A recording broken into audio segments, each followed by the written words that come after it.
जितने फेसबुक और यूट्यूब पर सुन रहे हो, बहुत सावधानी से सुनना। 2 बार पशुपति व्रत कर लिए, आपने ये कर लिया, आपने प्रदोष कर लिया, आपने सोमवार कर लिया, आपने सारे अनुष्ठान कर लिए, बहुत सारे उपाय भी करे, तो बुधवार के दिन अगर शंकर पर 1 लोटा पानी चढ़ाया जाता है तो जिन लड़कियों का विवाह नहीं हो रहा, जिन बच्चों का विवाह नहीं हो रहा, उन बच्चों के भी विवाह हो जाते हैं हमारा।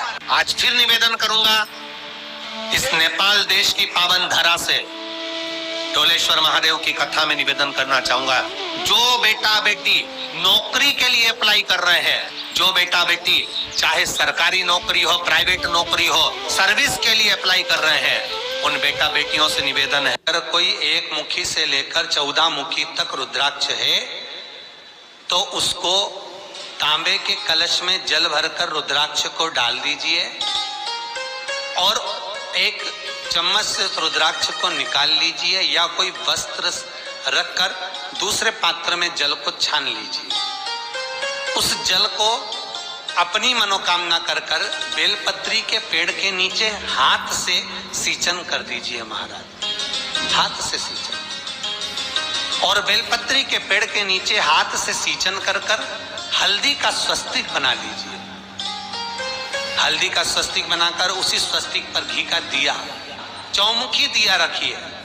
अपनी कामना कर कर उस दिए को लगाकर आप सरकारी एग्जाम में, प्राइवेट एग्जाम में, जो परीक्षा में बैठ रहे हो, चाहे तुम जज की बैठो, चाहे तुम जिसकी बैठो, जिस एग्जाम में बैठ रहे हो, सरकारी नौकरी के लिए बैठ रहे हो, अगर आप कर कर चले गए तो ये पक्का है कि आप वहां फतेह प्राप्त करेंगे, आपको विजेता ही मिलेगी। रुद्राक्ष का 1 मुखी से लेकर 14 मुखी तक रुद्राक्ष का वर्णन शास्त्र कर रहा है कि कैसा भी रुद्राक्ष हो उसका जल नूतनता प्रदान करता है, निर्मलता देता। जो बेटा बेटी सर्विस के लिए अप्लाई कर रहे हैं, तुम मेहनत करो, पढ़ाई करो, खूब पढ़ो, खूब तैयारी करो, अच्छे से तैयारी करो। जितनी मेहनत तुमने पूर्व में करी उससे दुगनी मेहनत तुम करो उस नौकरी को पाने के लिए। और साथ में जब एग्जाम के लिए जाओ, कहीं इंटरव्यू देने के लिए जाओ, दुर्बा शिव जी को, इस दुर्बा का जो डंडी का मुख है ये अशोक सुंदरी वाली जगह, फिर समझ लीजिए जैसे ये शिवलिंग, ये गोल जलाधारी, यहाँ से पानी नीचे गिरता है, बीच में अशोक सुंदरी का स्थान होता है। तो ये जो दुर्बा हम चढ़ाएंगे तो इसका डंडी का मुख शिवलिंग के ऊपर चढ़ाएंगे तो ये शिवलिंग पर डंडी की जो भाग है वो अशोक सुंदरी की ओर हो गया और ये भाग इस ओर हो गया। शिव जी को समर्पित कर कर पहले दुर्बा चढ़ाएंगे, उसके बाद में देवाधिदेव महादेव को 1 लोटा जल जो तुम घर से लेकर गए हो वो समर्पित करो। 3 महीना लगातार अपनी पढ़ाई की मेहनत करो, अपने इंटरव्यू की मेहनत करो और खूब अच्छा पढ़कर साथ में 1 लोटा जल और दुर्बा, शिव जी को भले 10 दुर्बा की जगह केवल 1 दुर्बा चढ़ाओ, चढ़ाकर जल चढ़ाना।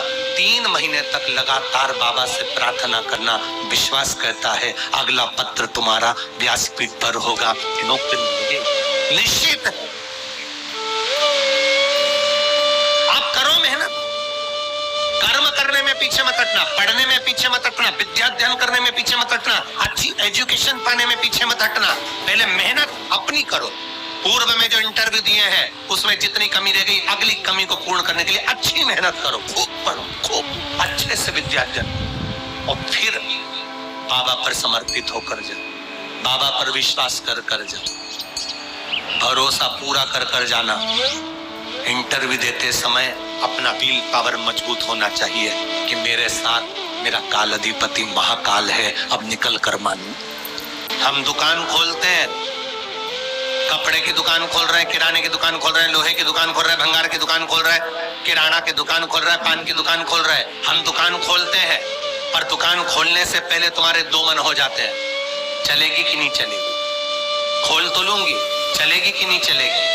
जिस दिन तुम दुकान खोलो 1 महीने पहले, 2 महीने पहले, 3 महीने पहले बाबा को दुर्वा चढ़ाकर 1 लोटा जल चढ़ाकर नियम बनाकर जाना, 3 महीने बाद मैं दुकान खोल रही हूँ, 2 महीने बाद मैं दुकान खोल रही हूँ, और मेरा विश्वास कहता है दुकान चलेगी। जिस दिन तुमने विचार कर लिया कि दुकान चलेगी कि नहीं चलेगी, तो वो नहीं चलेगी। जिस दिन तुमने विचार कर लिया कि दुकान खोल रही हूँ, मेहनत करूंगी, दिल से करूंगी, भले मेरे पास ज्यादा माल नहीं है, जितना माल खरीद के लाऊंगी उतना बेच कर बताऊंगी, क्योंकि मेरे साथ काल अधिपति महाकाल है, तो वो चलेगी। विश्वास दृढ़ करो, भरोसा पक्का करो। जिस दिन तुम्हारा विश्वास दृढ़ हो गया, उस दिन तुम विजय हो गए, उस दिन तुम आनंदता में हो गए। बच्चों का विल पावर कमजोर हो रहा है। दोस्त कह देते हैं सीए की पढ़ाई बहुत कठिन है, इंजीनियरिंग की पढ़ाई बहुत कठिन है, डॉक्टर की पढ़ाई बहुत कठिन है। साथ वाले ऐसे मत ढूंढना जो तुम्हारा विल पावर कमजोर कर दे। ये वाली फैक्ट्री खोलेंगे तो हो सकता है नुकसान हो जाए, इसलिए ये फैक्ट्री खोलने का मन नहीं हो रहा है। फैक्ट्री का सेटअप जम गया, सब कुछ जम गया, और मालूम पड़े विचार करा कौन चलाएगा, कैसे होगा, कैसे चलेगी, तो वो फैक्ट्री कभी नहीं चलेगी। तुमने सोच लिया कि अपने क्षेत्र में नहीं है, मेहनत करूंगा, 4 चांद लगाऊंगा, कहीं पर भी जाऊंगा, पर जीत कर बताऊंगा, तो वो फैक्ट्री भी भग दौड़ेगी। निश्चितता है आपका विल पावर कमजोर नहीं होना चाहिए। आप कैसे कमजोर हो जाओ? शंकर भगवान का भक्त कभी कमजोर नहीं पड़ता। श्री शिवाय नमस्तुभ्यम, सब बोलिए एक बार जमकर, श्री शिवाय नमस्तुभ्यम। प्रैक्टिकल जरूर करना, कहीं सियोर वाला महाराज झूठ तो नहीं बोल रहा। शास्त्रों की बातें हमारे जीवन में हमें सुख प्रदान करे, इसलिए इस भाव का आनंद करते हुए आज की कथा को विराम देते हैं।